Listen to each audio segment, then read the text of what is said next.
Bem-vindos a mais um episódio do Pode Revogar, o podcast onde você debate sobre os mais diversos assuntos da atualidade. Aqui quem fala é Pietra. E eu sou Melissa. Neste espaço, você pode ouvir sobre os diversos lados e as diferentes realidades sociais. E neste episódio, queremos falar um pouco sobre a reforma do ensino médio com vocês e refletir como ela atinge as escolas públicas e privadas de forma desigual. É legal falarmos de que o novo ensino médio torna obrigatório que o jovem opte por uma formação profissional e técnica dentro da carga horária do ensino médio regular. Ao final dos 3 anos, os sistemas de ensino certificam o aluno do ensino médio e no curso técnico ou nos cursos profissionalizantes que escolheu. Você, ouvinte, sabe como está sendo a experiência dos jovens nessa mudança? Resolvemos trazer o estudante Davi Borges, do primeiro ano do ensino médio do Colégio Marista Patamares de Salvador, para falar sua experiência com essa reforma. Davi, como funciona a reforma do ensino médio na sua escola? Bom dia, gente. Meu nome é Davi e eu estou fazendo o primeiro ano no Colégio Marista. Na minha escola, todo o ensino médio passou a ter aula no período oposto, à tarde. E a gente teve a inserção dos itinerários optativos. Com 4 aulas, ou seja, 200 minutos por semana, os estudantes podem escolher entre 3 áreas: matemática e suas tecnologias, ciências humanas mais as linguagens e seus códigos, que por sinal está junto, eles optaram por juntar essas matérias, e ciências da natureza. Além disso, surgiram disciplinas duvidáveis, principalmente na rede pública. Nas escolas particulares, a gente teve o projeto de vida. E qual foi sua experiência? Então, dando minha opinião acerca da reforma na minha escola, porque, a implementação dos itinerários foi uma boa adição, ainda que sejam necessárias algumas medidas de organização e definição a respeito do assunto estudado. Entretanto, acho que o aumento da carga horária, juntamente com as novas disciplinas, foi uma péssima decisão, porque toma um tempo importante da semana dos alunos para muitas vezes utilizar de forma indevida ou não relevante o suficiente. É claro que nosso sistema educacional precisa ser reformado, mas as providências tomadas serviram, em sua maioria, para sucatear ainda mais o ensino público. Por fim, enquanto o ensino médio particular teve seus altos e baixos nessa reforma, eu acho que o público teve apenas os baixos. Entendi. Muito obrigada, Davi. Agora ouviremos o depoimento de Larissa Mota, ex-aluna do terceiro ano do ensino médio de Ribeirinha do Amparo, interior da Bahia. Olá, meu nome é Larissa Mota, tenho 18 anos, sou de Ribeira do Amparo, uma cidadezinha do interior. Eu estudei a minha vida toda em escola pública, desde a alfabetização até o ensino médio.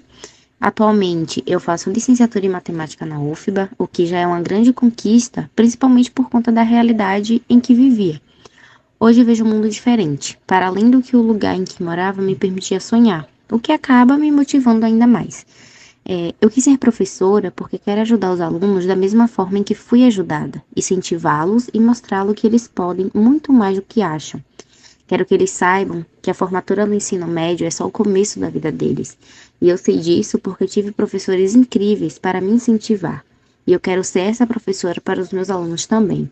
Servir como exemplo e ajudar em tudo que for preciso para que eles prosperem também.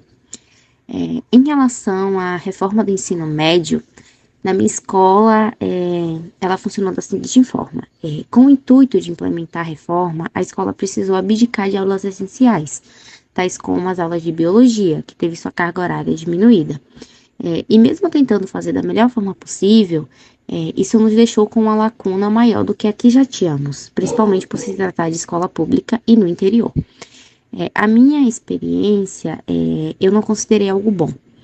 Além do que já falei, preciso pontuar o lado dos professores também, visto que eles não tiveram nenhum tipo de preparação para lecionar as novas disciplinas da ementa curricular, tendo que se reinventar e se virar mesmo da maneira que eles podiam, sem nenhum apoio ou suporte.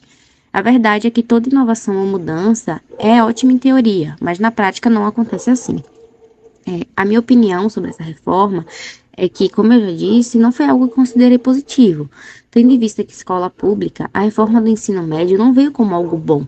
Nos privou das aulas de matérias super importantes que formam a nossa base, principalmente quando falamos do Enem e de vestibulares em geral. Então, assim, como eu já disse, vou pontuar novamente, a reforma no ensino médio, eu não enxerguei ela como algo positivo. Eu acho que ela pode vir a ser algo positivo, mas se pensada e estruturada de uma forma melhor. E também pensando mais nas escolas públicas e vendo como que essa nova ementa, essa nova grade curricular pode ser implementada de maneira que não tire as matérias que formam a nossa base, como eu já disse, para vestibulares, que são coisas super importantes na vida dos alunos no ensino médio.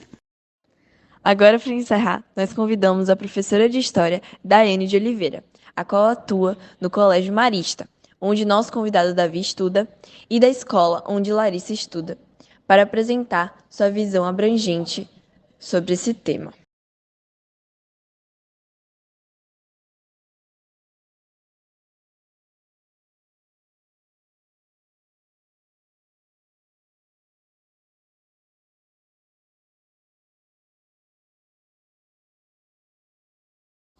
Como professora dos dois universos da educação, eu posso atestar que a reforma do ensino médio aprofundou drasticamente a desigualdade educacional brasileira. Para compreendermos melhor os efeitos desta reforma na escola pública em interface com a escola particular, eu trouxe para vocês 3 tópicos para refletirmos em conjunto. O primeiro tópico é a redução da carga horária. Nós tivemos a redução da carga horária da base comum na escola pública. A base comum são as disciplinas que já existiam antes da reforma do ensino médio e para as quais temos formações acadêmicas como História, Geografia, Filosofia, Biologia, Química, Física. História, por exemplo, possuía 2 aulas no primeiro ano, 2 aulas no segundo ano, 2 aulas no terceiro ano. Com a reforma do ensino médio, viu sua carga horária ser reduzida para 1 aula no primeiro ano, 1 aula no segundo ano, mantidas as 2 aulas no terceiro ano. Já era muito difícil dar conta de um conteúdo programático com uma carga horária tão diminuta. E com a reforma do ensino médio, o que aconteceu foi ter a carga horária ainda mais rebaixada. Enquanto isso, na escola particular, a base comum foi mantida.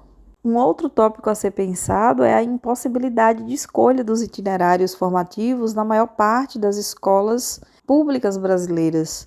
Em escolas como a minha, por exemplo, nós tínhamos um terceiro ano no matutino. Como é que nós iríamos ofertar 4 itinerários diferentes para um terceiro ano? Nós não tínhamos nem salas suficientes para fazer isso. Ou seja, a reforma não pensou nem na infraestrutura das escolas do país. Um último tópico dos muitos que poderíamos falar sobre a reforma do ensino médio é a sobrecarga que foi colocada para estudantes e professores. No meu caso, por exemplo, com aproximadamente 10 turmas, eu fechava minha carga horária de 40 horas e eu passei a precisar de 17 turmas para fechar a minha carga horária. Mas eu tive colegas com 22 turmas ou mais para poder fechar a sua carga horária, fazendo com que o nosso trabalho fosse extremamente precarizado. A reforma ser implementada do jeito que ela foi desenhada precisaria de um investimento muito alto na escola pública, redesenhando a carreira docente e também modificando a infraestrutura das escolas, mas isso não aconteceu. A raiz do problema talvez esteja na manutenção da nossa histórica desigualdade social, que hoje se alimenta dessa diferença entre a escola pública e a escola particular.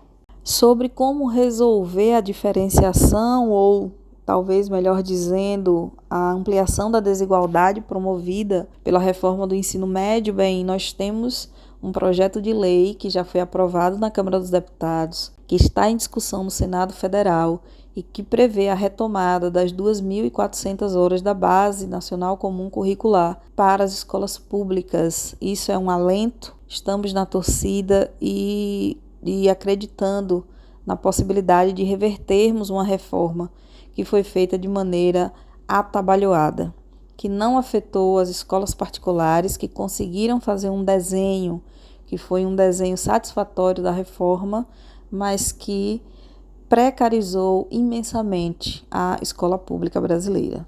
Quero agradecer a atenção de vocês, obrigada pelo espaço e viva a educação brasileira. É difícil encerrar um assunto que ainda tem muito a ser abordado, mas por hoje teremos que ficar por aqui. Com isso, nosso veredito final é: Pode revogar!